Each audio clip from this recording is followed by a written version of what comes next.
The presidential election is attracting unusually high interest in Europe. Much is at stake for the transatlantic relationship, whatever the result. Lucy Hoff takes a look. It has been one of the most successful partnerships in history, but transatlantic ties are now at a low ebb. Whatever the result in November, the EU, for its part, is looking for a reset.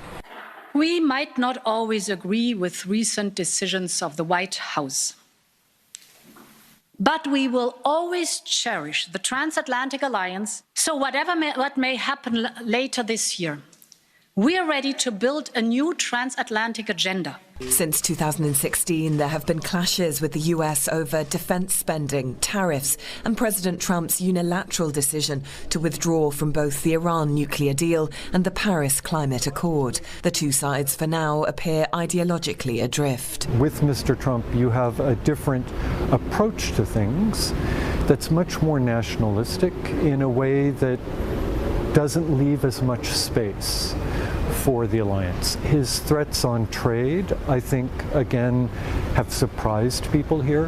In diplomacy, in any relationship, trust is really important. And I'm not certain there's a lot of trust for Mr. Trump right now.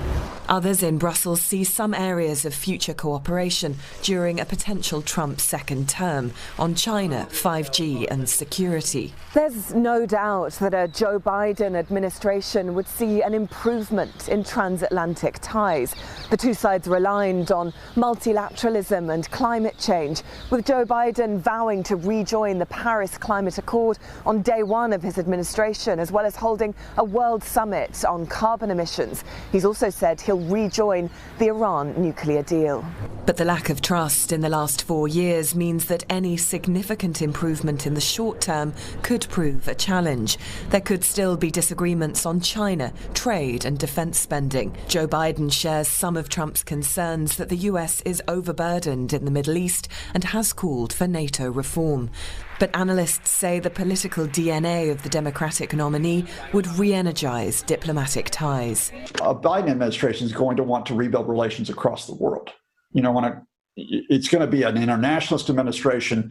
Biden is in that mold of post-1945 U.S. engagement with the world, which has been dented, damaged by the Trump approach, protectionist approach of Make America Great Again. Remember, NATO and cooperation with a federal Europe has been part of American policy since the late 1940s.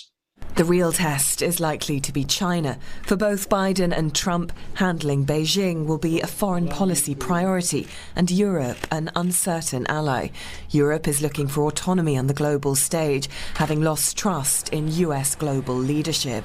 Even if there is a transfer of power, it may not be possible to turn back the clock. Lucy Hoff, CNA, Brussels.